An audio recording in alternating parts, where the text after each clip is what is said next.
Hi guys, good afternoon. சென்னையிலேருந்து உங்கள் ராஜ்மோகன் பேசுகிறேன். இன்றைக்கி ஒரு மெமரபிள் நாள். என் பையனுடைய பர்த்டே, ஜெஃப்ரியுடைய பர்த்டே. அதனால் ஜெஃப்ரியுடைய பர்த்டே பண்ணி நம்ம ஒரு ஸ்பீச் கொடுக்கலான்னு சொல்லிவிட்டு இன்றைக்கி நான் பண்ணுறேன். ஸோ இதில் நான் ஆக்சுவலி இந்த ஸ்பீச் வந்து போன வாரம் சாட்டர்டே கொடுக்க வேண்டியது, but due to so many reasons வந்து கொடுக்க முடியல.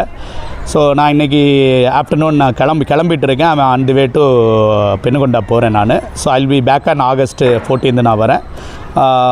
நம்மளுடைய அந்த ஏக் நேஷன் ஏக் அம்பர்லாவுடைய ஜேர்னி தான் நடக்குது.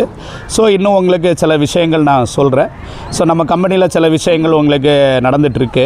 ஸோ அதுதான் நான் மெயினாக வந்து இதில் ஃபோக்கஸ் பண்ணுறேன். So our company is on the verge of restructuring plan. இந்த ரீஸ்ட்ரக்சரிங்கில் நம்ம ஏற்கனவே ஒரு லாஸ்ட் 1 இயராக பண்ணிட்டு இருக்கோம். But still we are not coming out.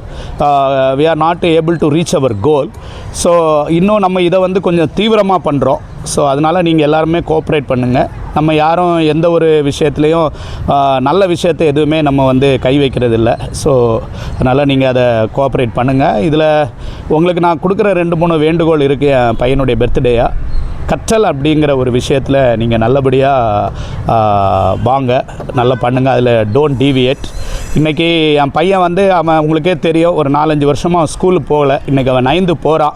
அவன் 9th போகிறான்னா அவனுடைய விஷயம் வந்து அவன் இன்றைக்கி கிளாஸ் மிஸ் இன்றைக்கி ஸ்கூலுக்கு போயிருந்தேன் பேரண்ட்ஸ் மீட்டிங். அவனை பற்றி நல்லா பெருமையாக பேசினாங்க. அவன் நல்லா எஃபர்ட் போடுறான், ஹார்ட் ஒர்க் பண்ணுறான், அவனால் கண்டிப்பாக வர முடியும் அப்படிங்கிற ஒரு இதில் அவன் வரான். ஸோ அதனால் நீங்களும் வந்து நல்ல எஃபர்ட் போடுங்க. Don't waste your time. உங்கள் எனர்ஜி வேஸ்ட். எல்லாருக்கும் ஒவ்வொரு டேலண்ட்ஸ் இருக்குது. ஸோ நீங்கள் எல்லாருமே டேலண்ட் உள்ள ஆட்கள் தான். அதுக்கு தகுந்தவாறு நீங்கள் உங்கள் எஃபர்ட்ஸ் போடுங்க. கம்பெனியும் அதுக்கு ஊக்கம் தரும். அந்த விஷயத்தில் நீங்கள் எல்லோரும் டோன்ட் காம்ப்ரமைஸ். யாருக்காக நீங்கள் எதுவுமே காம்ப்ரமைஸ் ஆகக்கூடாது. இன்றைக்கி business is very tough now. So yesterday எனக்கு ஒரு 2 விஷயங்கள் நடந்தது. ஒரு கம்பெனிக்கு கால் பண்ணுறேன். அவங்க வந்து US பேஸ்ட் கம்பெனி. அந்த கம்பெனி கால் பண்ணும்போது அந்த பர்சன்ஸ் எல்லாம், சார் இப்போமா கால் பண்ணுறீங்க, நாங்கள் எங்கள் கம்பெனி வந்து இப்போ 2 மாதத்தில் க்ளோஸ் பண்ணுறோம் அப்படிங்கிற மாதிரி. Why I asked reason, sir business is very dull.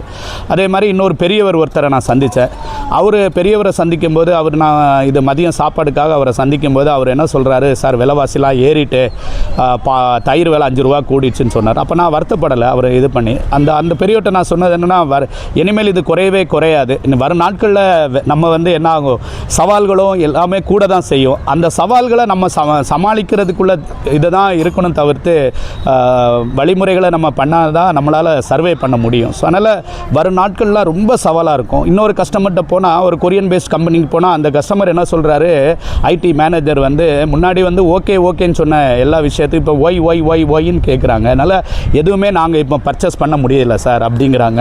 அடுத்தது என்னடா, இந்த ஏஐ வரதுனால எல்லா கஸ்டமர்ஸுமே வெயிட் அண்ட் வாட்ச் அப்படிங்கிற மாதிரி அவங்களுடைய பர்ச்சேசிங் இம்ப்ளிமெண்டேஷன், புது பர்ச்சேஸ் எல்லாத்தையுமே ஹோல்ட் பண்ணி வச்சுருக்காங்க. அதனால் ஒரு மிகப்பெரிய பொருளாதார தேக்க நிலை நடக்குது. ஒரு பக்கம் வார் நடக்குது. ஸோ இந்த மாதிரி பிரச்சனைகளாக இருக்கும்போது நம்ம வந்து ஒரு கடுமையான ஒரு சோதனையான ஒரு சூழலில் இருக்கும். அதனால் நீங்கள் நம்ம டீம் எல்லாருமே நீங்கள் என்ன செய்யுங்க, எல்லாருக்கும் ஒருவருக்கும் இணைந்து மேனேஜ்மெண்ட் என்னென்ன பிளான் எடுக்கிறாங்களோ அந்த பிளானுக்கு பண்ணுங்கள். Don't waste your time. உங்கள் டைம் எதுவுமே வேஸ்ட் பண்ணாதீங்க. ஸோ உங்களுடைய மேக்ஸிமம் ஸ்டஃப்பை கொடுங்க, மேக்ஸிமம் டீம் ஒர்க் கொடுங்க. இன்னொரு நேரத்தில் ஒரு ஆஃபீஸ் பண்ணு, உங்கள் கம்பெனியில் எவ்வளோ சார் சேலரி தருவீங்க அப்படிங்கிற, அவர் company is capable of giving 12 LPA, அதாவது 12 lakhs per annum கொடுக்கலாம். அப்படி ஆச்சரியம் பார்த்தாங்க. ஆமாம், நீ அந்த இதுக்கு நீ ப்ரொடக்டிவிட்டியாக இருந்தானா எங்கள் கம்பெனியால் கொடுக்க முடியும். அந்த டேலண்ட் ஒன்று இருந்தால் கொடுக்க முடியும். அதனால் நெக்ஸ்ட் பேசிஸ் கம்பெனி ஒரு MNC கம்பெனி மாதிரி தான், ஒரு கார்ப்பரேட் கம்பெனி. உங்களால் எவ்வளோ பேக்கேஜ் இல்லை, ஆனால் ஒன்று நீங்கள் ப்ரொடக்டிவிட்டி கொடுத்தா தான் பண்ண முடியும். அதனால் நம்ம இந்த ஏக் நேஷன் ஏக் அம்பர்லா ப்ராஜெக்ட்டுக்கு நீங்கள் எல்லாம் பண்ணுங்கள். டீமில் சில சஃப்லிங்லாம் நடக்கும். அந்த சஃப்லிங் எல்லாம் பார்த்துங்க.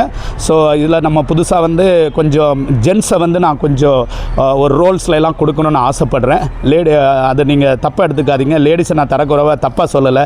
லேடிஸுக்கு நிறைய ப்ராப்ளம்ஸ் வந்துட்டுருக்கு. நிறைய சூழலில் அவங்க வந்து டயர்ட் ஆகிடுறாங்க மென்டலி, ஃபிசிக்கலி. அதனால் ஜென்ஸ் நீங்கள் தான் என்ன செய்யணும், future of next phase, future of India. So God bless you all. Jai Hind. Thank you.